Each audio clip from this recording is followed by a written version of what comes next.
I'm gonna be so honest, I did not initially plan for this to be my next video, but I happened to get into this game around the time I was starting to plan out the next video, and well, there we are. Mouthwashing has been occupying my brain ever since I first got into it. It's like lodged itself in there and I can't seem to get rid of it or stop thinking about it. What was I to do? Well, make a video yapping about it, of course. Specifically, what I'd like to talk about here are the 5 characters in the game, and I'd like to analyse them and their stories, try to figure them all out.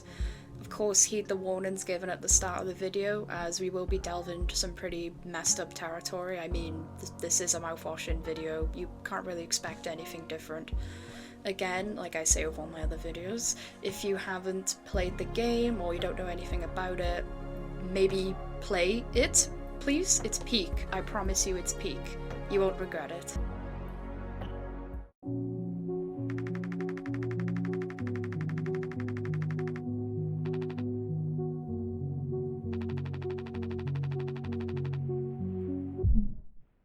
Oh, Anya. Where to start with her? Anya is the nurse aboard the ship and is the one in charge of taking care of Curly in the med bay. When first encountering her in the game, Anya comes across as a timid, soft-spoken person. She is quite jumpy, especially around Jimmy, and always seems to be on edge.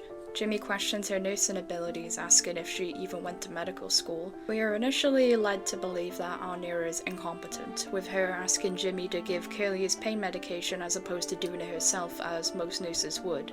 Jimmy makes out that she's bad at her job, often making jabs at her and her nursing skills.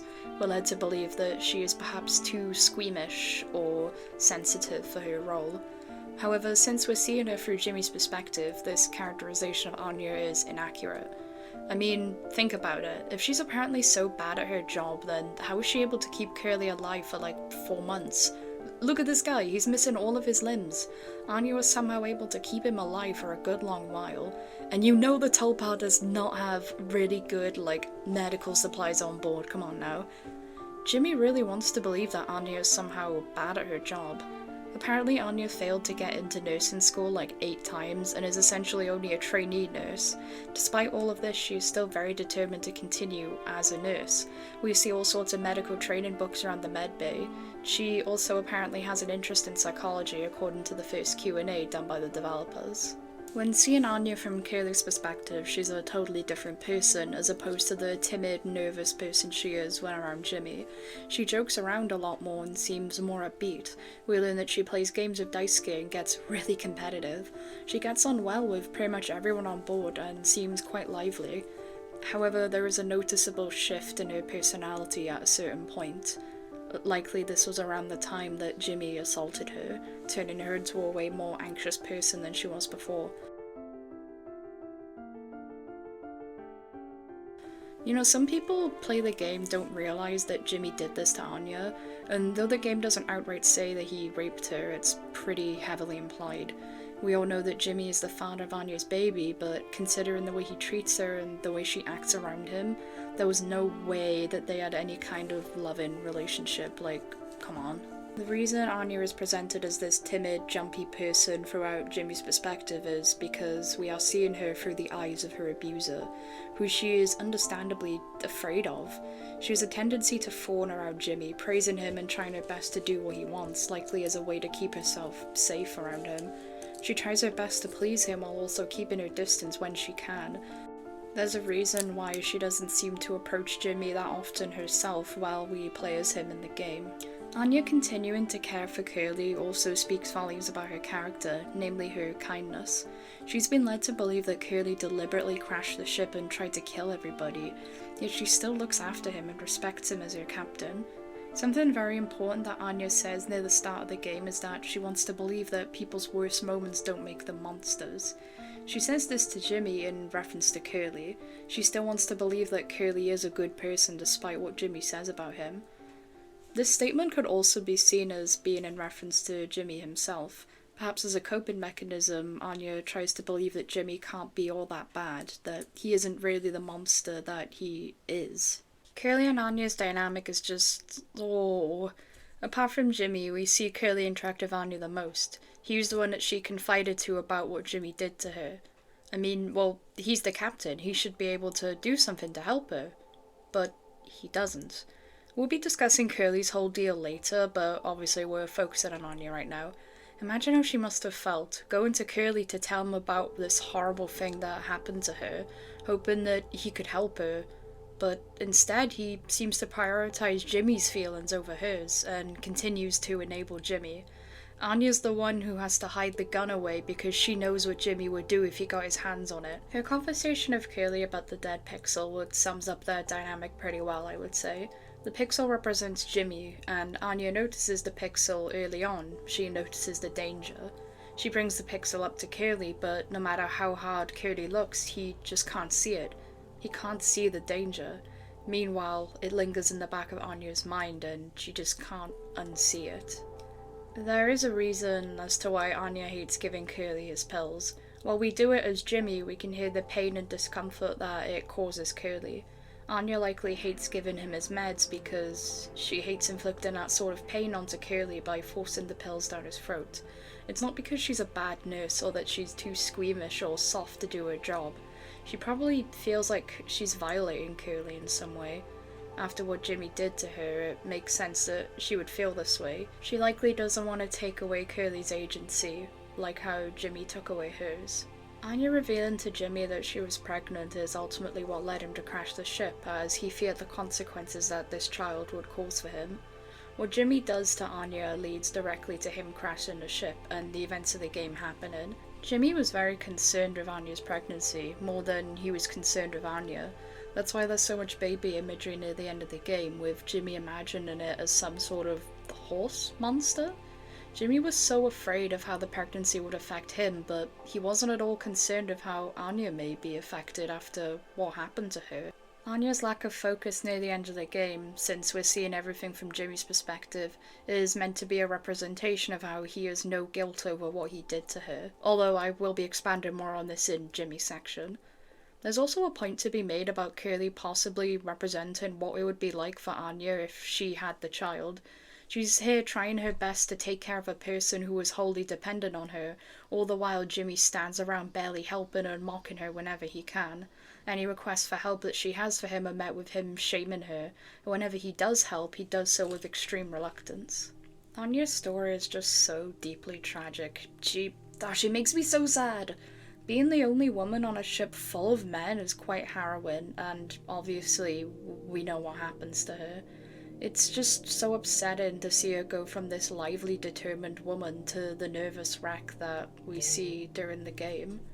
Anya was forced to live through a horrific situation, and even though she does her best and tries to help whenever she can, she isn't appreciated for it. She's instead met with abuse and scorn, and her abilities are often called into question. No one seemed to notice the amount of turmoil she was going through, and the one person she went to for help didn't do anything. Anya was failed by pretty much everybody on that ship. Her agency was continually taken away from her, and she was left feeling that there was little hope for her future. In a really messed up way, her decision at the end to end her life could be seen as her regaining her agency. Tragically, she believes that this will be the best decision she will ever make. It's such a sad ending for someone who definitely does not deserve it.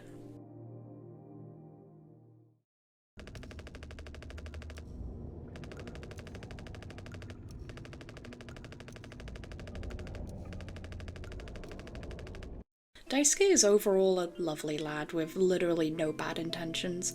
He tries his very best as Swansea's intern and just wants to help everyone. He's by far the most positive character in the game and always tries to keep the others' spirits up, attempting to make the best out of the situation that they're all stuck in. Daisuke is the only one who still seems genuinely sure that help is on the way and that they'll be rescued. Daisuke genuinely cares about every member of the crew and just wants to get along with everyone. Fun fact, he's also the one who drew that yippee drawing. May not be important to the overall story, but it's important to me. With Swansea, we see that Daisuke really wants to impress him. He tries to fix the vent even though it's off limits and has been told not to try. Daisuke does his best to work hard as Swansea's intern, and despite how Swansea often treats him, Daisuke trusts him no matter what. Even when Jimmy was accusing Swansea of lying to the crew about the cryopod, Daisuke refuses to believe that Swansea would deceive them. It's like the possibility isn't even conceivable to him.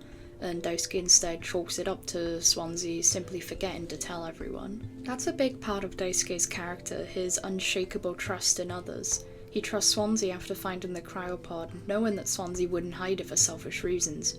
We will be getting to this later. He trusts Jimmy right up until the end, entering the vent because Jimmy manipulates him into doing this.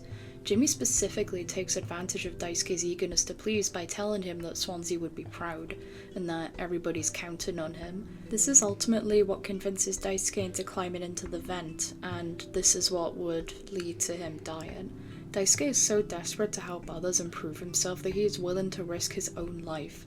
His trusting and caring nature is taken advantage of by Jimmy, and it gets him killed. Daisuke trusted Jimmy to the point where he puts himself in a situation that he knows is dangerous. Daisuke isn't stupid though, far from it. He just has a tendency to see the best in others, which isn't a bad thing. It's just unfortunate that with an attitude like that, he encountered Jimmy, someone who, as we know, has no issues of taking advantage of others. It's easy to see Daisuke as just the typical rain of sunshine, always happy type of character, but that's not all there is to him. We find out from Daisuke when he's hungover that he sees himself as a screw-up and was branded as a slacker by his mother because he didn't fully know what to do with his life. Considering that all other comments Daisuke makes about his mother before this point paint quite a positive picture of her, I doubt that her saying this was meant as a way to deliberately hurt him or make him feel bad. His mother was likely just worried for his future and wanted him to succeed. His parents were the ones to get him the internship after all, they probably thought it'd be a good opportunity for him. Jimmy rather nastily characterizes Daisuke as some sort of spoiled rich kid during the birthday party scene, but honestly I highly doubt that this is accurate, especially considering Jimmy's tendency to see the worst in others. Whether Daisuke's mother meant to hurt him or not, it's clear that this comment stuck with him. Daisuke seems to be quite hard on himself at times, which is likely where his eagerness to please comes from, to prove to others, or perhaps to himself, that he's not a complete screw-up.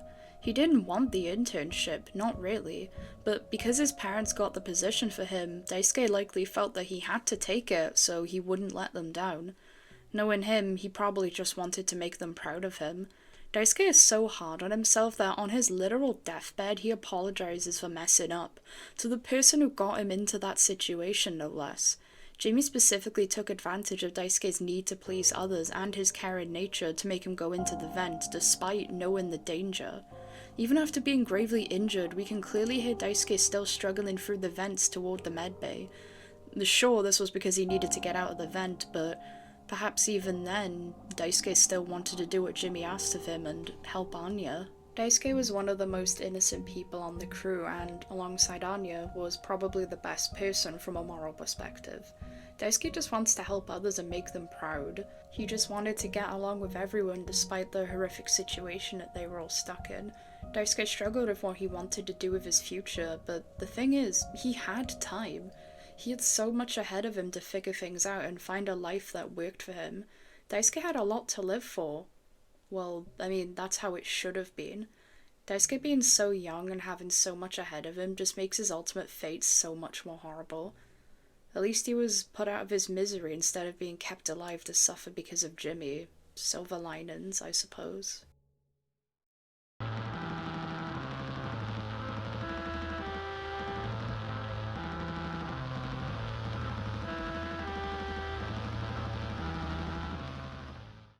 Swansea is the ship's mechanic, and from the get-go he comes across as a grumpy and, at times, rather nasty man.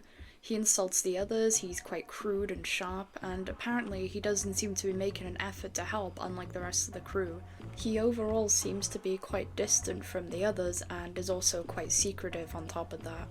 A lot of people first playing the game wouldn't trust him and assume that Swansea was going to be the antagonist to Jimmy, who was the protagonist.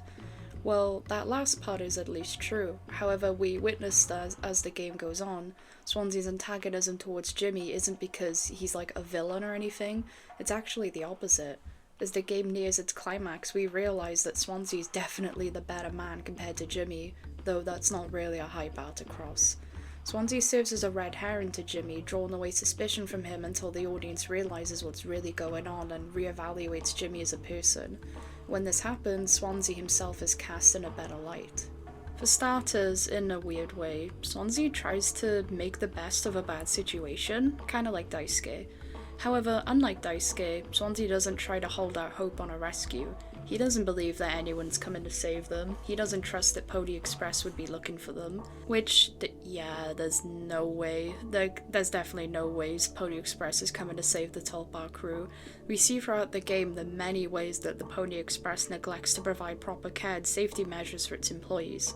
They likely won't have sent anyone out to help the crew even if they didn't go out of business. Swansea has worked for this company, I think, for quite a while, so he is definitely aware of all of this. He knows how hopeless everything is, so just kind of decides to do what he wants. And what he wants is alcohol. We learn that Swansea was an alcoholic when he was younger, but went sober for over a decade. He got his life together and started a family, but this didn't seem to make him happy. He instead feels that his years spent drinking were the best years of his life. This fact about Swansea makes me think about one of the themes in Mouthwashing, the one of characters struggling to find meaning in their lives. Daisuke struggles to figure out what he wants to do with his future, and Anya had something to strive for, but over time she lost her determination to keep going. With Swansea, he thought he had accomplished a fulfilled life, but he didn't enjoy it. He much preferred how his life was before supposedly getting it all together, so apparently has a better time on the Tulpa when returning to how he used to be. Let's talk about Daisuke from Swansea's perspective now. Swansea makes his frustration of suddenly being given an intern very clear. He frequently scolds Daisuke and acts rather annoyed with him most of the time. It's easy to assume that Swansea just doesn't care for Daisuke at the start, but as the game goes on, we of course learn the truth. Swansea gets frustrated of Daisuke, sure, but sees him as a good kid and tries to keep him out of harm's way. He does appreciate Daisuke's positive outlook on life and believes that Daisuke could have taught him a thing or two. Even though Swansea himself was the teacher, he acknowledges that perhaps he could have learned something from Daisuke in turn. It is, as we all likely know, also heavily implied that the cryopod Swansea was fixing was meant to be for Daisuke. He knows that Daisuke is young and has a lot ahead of him, and Swansea believes that he has already lived his life. He probably would feel that out of everybody on board, Daisuke deserves to escape as he was never meant to be on the ship to begin with. It's implied that Anya and Swansea's conversation in the cockpit was about this very subject, and that Anya agreed with Swansea about Daisuke being put into the pod. Anya and Swansea don't interact as much as the other characters do throughout the game, but I find their dynamic interesting nonetheless. Much like Jimmy, near the start of the game, Swansea is quite harsh towards Anya. However, strangely enough, after that little conversation in the cockpit, Swansea doesn't seem to make any more disparaging comments about her. It's been speculated that Anya told Swansea about what Jimmy did to her, which would certainly explain Swansea's increasing resentment towards the other man as the game progresses. He mentions offhandedly that Anya was telling him all sorts of things, which further gives support to this theory. Maybe after learning about what Anya has been through, Swansea decides to stop being so harsh towards her. However, if this is true, that Anya told Swansea about Jimmy, Swansea still didn't directly confront Jimmy about it at the time. Much like Curly, he didn't do anything about it.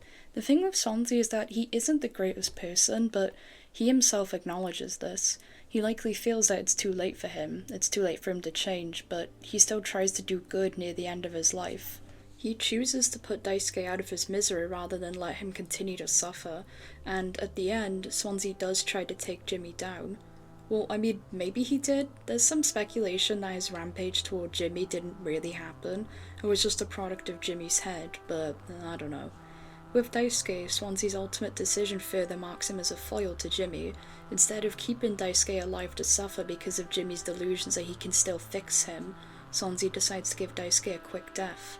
You know, something about Jimmy keeping Curly alive to suffer, something about that. With Jimmy, Swansea sees him for exactly what he is, a coward, a selfish coward. Unlike Jimmy, Swansea is aware of his own faults and owns up to them, and he makes a genuine attempt to do better near the end. Unlike Jimmy, who deludes himself into thinking that he can still be a hero after everything he's done. Swansea's no hero, and he himself is aware of this. When it becomes clear to him that everything is over, he decides that someone like Daisuke shouldn't have to suffer any more than he already has. And at the very end of his life, Swansea owns up to all his faults and properly bears his regrets over not being able to save Daisuke. Swansea genuinely did his best to improve and make things better, unlike somebody else we know of.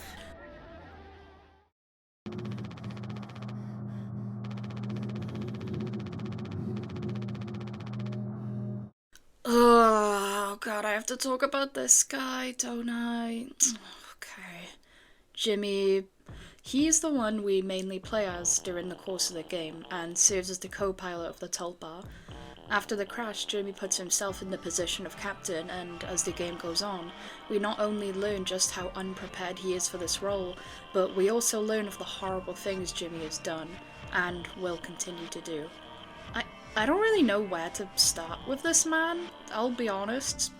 Oh god, okay, I'll just do my best. The first thing you need to know about Jimmy is that he is a huge unreliable narrator. Since a majority of the game is from his perspective, we'll be seeing the world how he perceives it to be. Near the start of the game, before we learn the truth about him, players will, of course, believe him on what he says.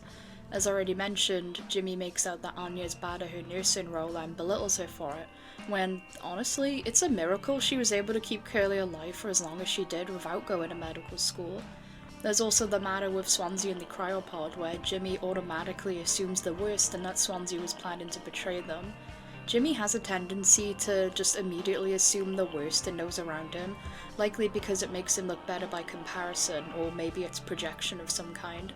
He'd rather believe that everyone else around him are in the wrong than acknowledge his own faults. Everything and anything bad that happens is somehow a personal slight against Jimmy, even if nobody is out to get him specifically. After being informed by Curly that everyone are losing their jobs, he immediately takes it out on Curly and makes him out to be the one at fault. He assumes that Curly must be happy about this scenario and he'll be getting something out of it while he intentionally leaves the others behind. Jimmy insults the rest of the crew as well, like, come on man, what did Daisuke do to you? Jimmy in general is quite petty and dramatic, making everything out to be such a bigger deal than it is. Like, when he goes off on Anya for asking him to help her, she only asks him twice, he even offered to do it once, but he just completely blows up on her for no reason. Like, as captain, he should be willing to help his crewmates. I mean, you would assume that, but this is Jimmy we're talking about.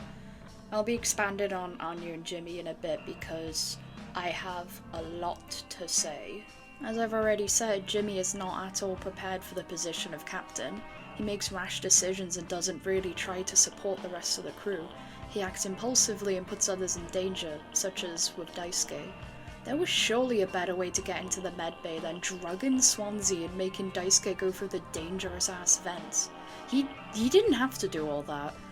Jimmy's also a bad listener, shown by him attempting to disinfect Daisuke's wounds with mouthwash, despite Anya literally telling him that he couldn't. That he literally couldn't. Jimmy wanted to be in Curly's position so bad, but he was just not prepared at all.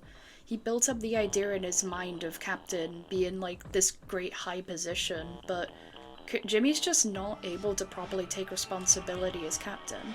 Right, let's begin to talk about Jimmy and Curly then. Curly mentions that they've known each other for a long time, and they seem to be pretty good friends. It's, of course, not a good friendship, because Jimmy's involved. A key part of their dynamic that drives basically the whole game is how Curly will not hold Jimmy accountable when he does something wrong. I'll be expanding on this from Curly's perspective during his section, but from Jimmy's side, it's almost like he takes advantage of this.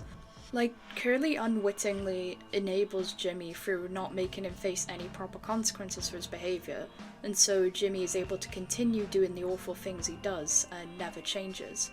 Then, the moment that it seems like he could face any form of consequence or that things may change between him and Curly, he flips out.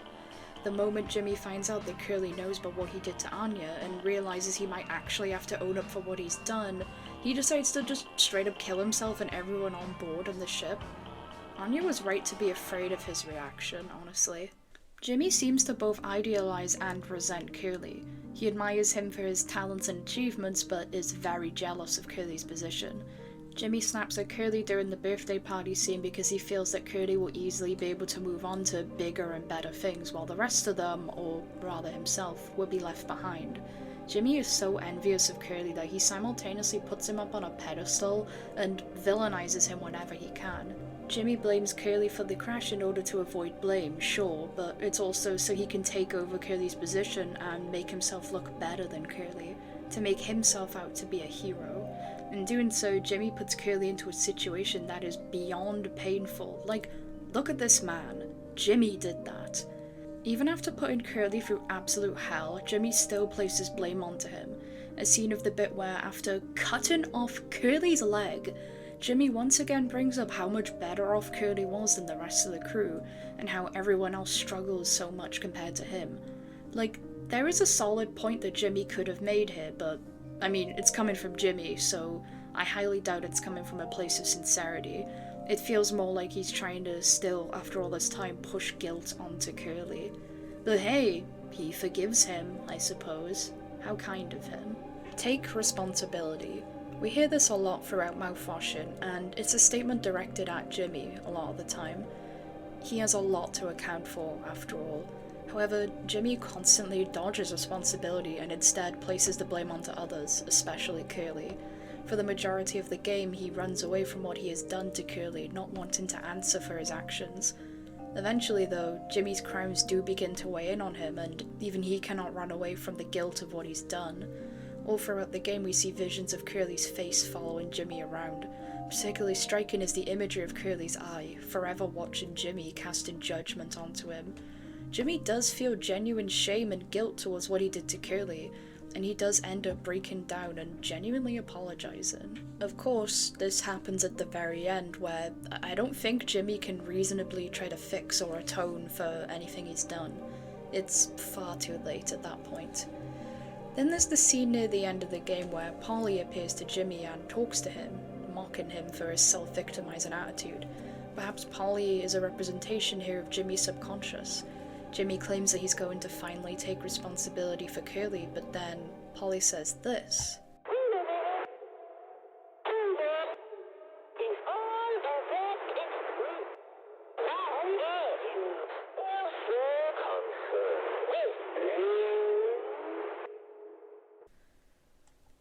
The thing is, Jimmy has a lot to answer for, as I've already said, and while he fixates on Curly, as always, the inciting incident of all of this seems to have slipped his mind. Why is he only concerned with what he did to Curly after what he also did to Anya? As already stated, Jimmy's guilt does end up catching up with him. He of course feels terrible for Curly. He also has visions of Daisuke and his flower, and has a whole nightmare sequence about killing Swansea. But Anya? She doesn't get anything. During the scene with all the employee cards, Swansea and Daisuke's cards are everywhere. However, Anya's card is barely there and is hidden by Jimmy's card no less. This shows that Daisuke and Swansea's deaths play a lot on his mind, but Anya's doesn't. When Jimmy sees Anya's body in the medbay, he has literally nothing to say, nothing at all. And before, when she locked herself in the medbay, Jimmy doesn't seem all that worried for her, and only focuses on how Curly could be in trouble, despite Anya never giving any indication of ever wanting to hurt Curly before this.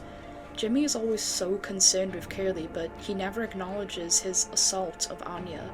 It's so fitting that Polly interrupts Jimmy while he is quoting Anya's earlier comment about people's worst moments not making them monsters. What Jimmy did to Curly was monstrous, but if he's really willing to make amends, you'd think he'd want to own up to everything he's done. Whenever Anya comes up in his mind, his main concern is not with her, but with the baby. The main reason he crashed the ship was because after learning that he got Anya pregnant, he would be forced to take responsibility. The baby is clearly a great source of anxiety for Jimmy, as seen with the vent sequence near the end. You know, the one with the horrid horse thing that I hate. Polly here is symbolizing the baby, and it twists into this monster that chases Jimmy down, symbolizing the fear that he felt after realizing how Anya's pregnancy would affect him. Jimmy was so concerned with this baby and how it would impact him, but he never once gave any thought as to how Anya must be feeling, or how she would cope with it. Jimmy refuses to acknowledge what he did to Anya and only thinks about how he will be affected whenever her situation comes up. It's also kind of implied that he may have told Anya to straight up kill herself after learning of the pregnancy. Like, Anya says that Jimmy was right all along and that she should have done this since the beginning before ending her life. This has some pretty nasty implications, especially when we consider that Jimmy was found near where the gun is stored after Anya told him that she was pregnant. Makes you wonder, what exactly was he planning to do with that? After spending the entirety of the story running away from responsibility, Jimmy finally decides at the very end that he'll do it. He's going to take responsibility. To do this, he puts Curly inside the cryopod that Swansea was likely saving for Daisuke. Jimmy claims to have fixed everything and then kills himself. The thing is, though, if Curly does end up being rescued, who do you think will have to answer for everything that happened? No one else is left. It's likely that the blame would fall onto Curly, and even if it doesn't, Curly will still be left alone to live with what happened. How fitting that Jimmy's final action is to push everything onto Curly once more while claiming to fix everything. Not to mention the fact that he's accepting responsibility far too late at this point. Don't get me wrong, Jimmy does see the error of his ways at the end. He feels incredibly guilty for most of the things he did. However, as always, he isn't truly willing to go all the way in achieving redemption. In his mind, he truly has fixed everything. He's done the right thing, but he hasn't. Not really. He's just dodged responsibility once again, as is his nature. Man, Swansea was right. Jimmy is such a coward.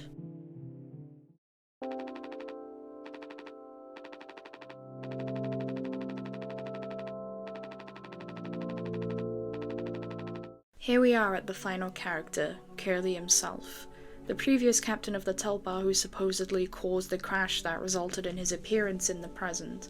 Of course, we know it was Jimmy who caused the crash and blamed Curly, who was left not only to suffer his horrific injuries, but the rest of the crew believing he tried to get them all killed.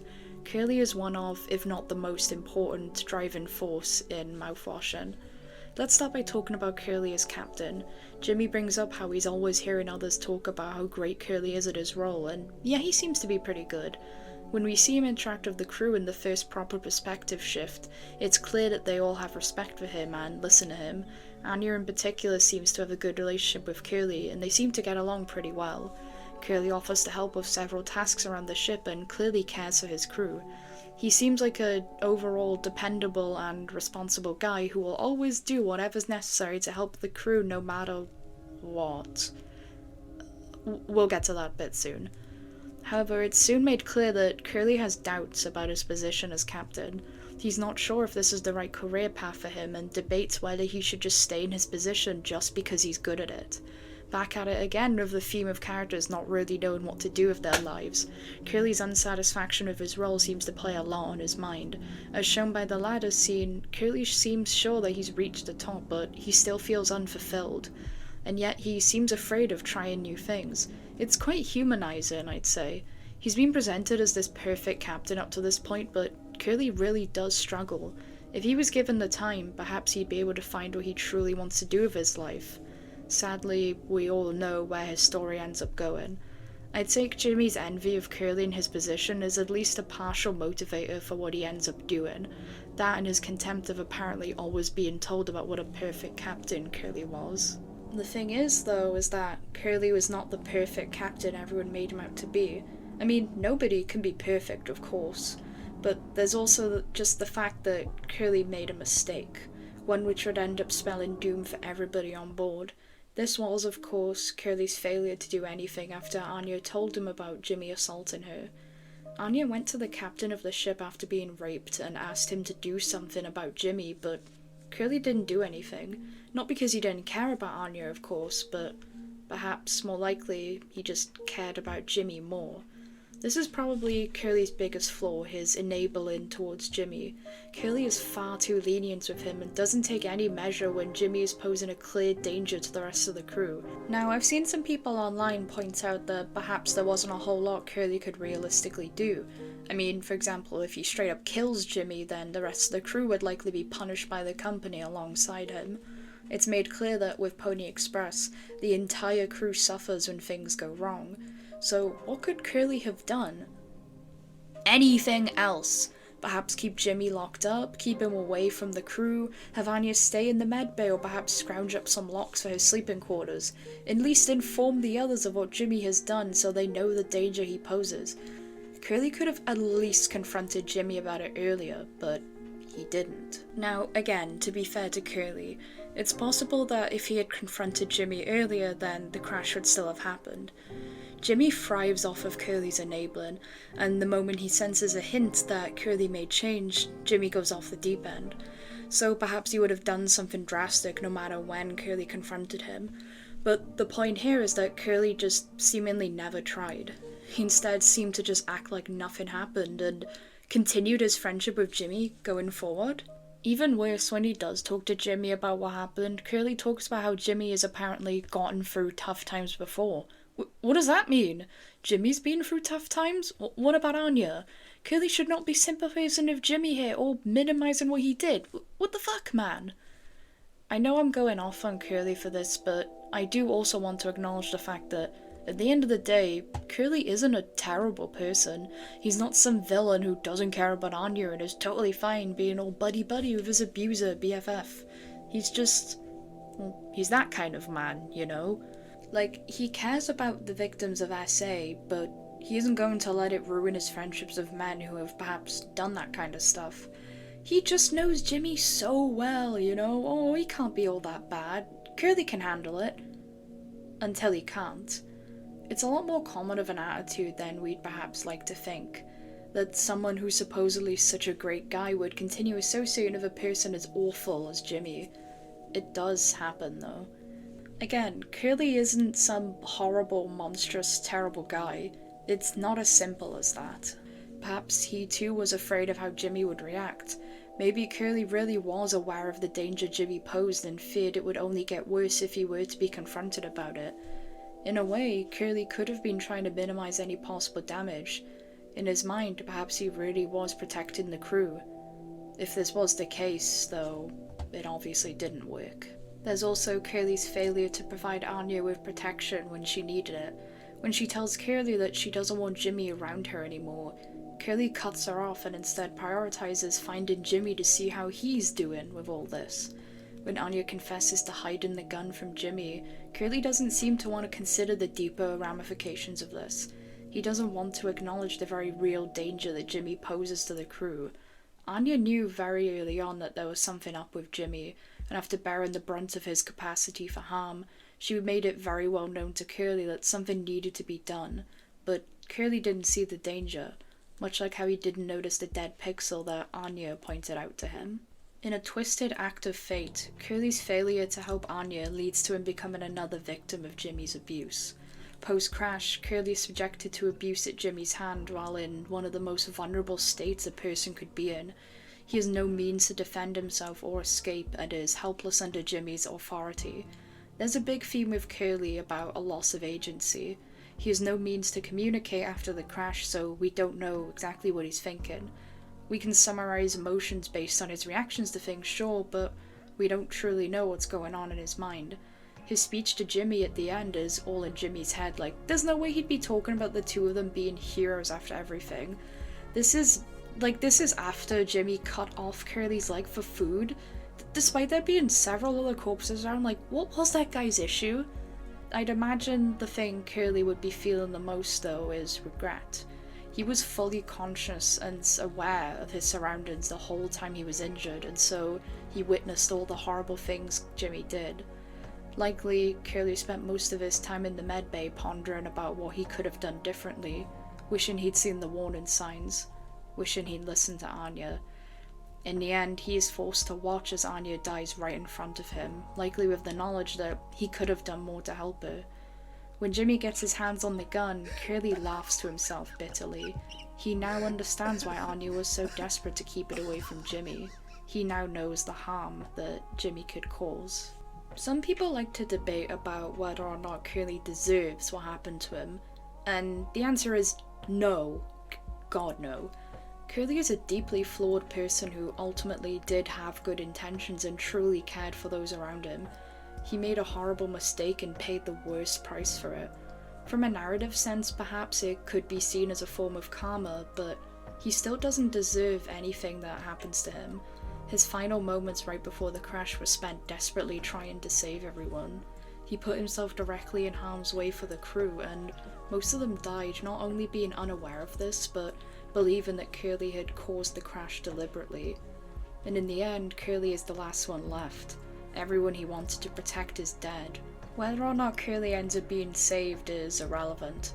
The fact remains that he is now all alone, left to sit in his regret and guilt, the last man standing.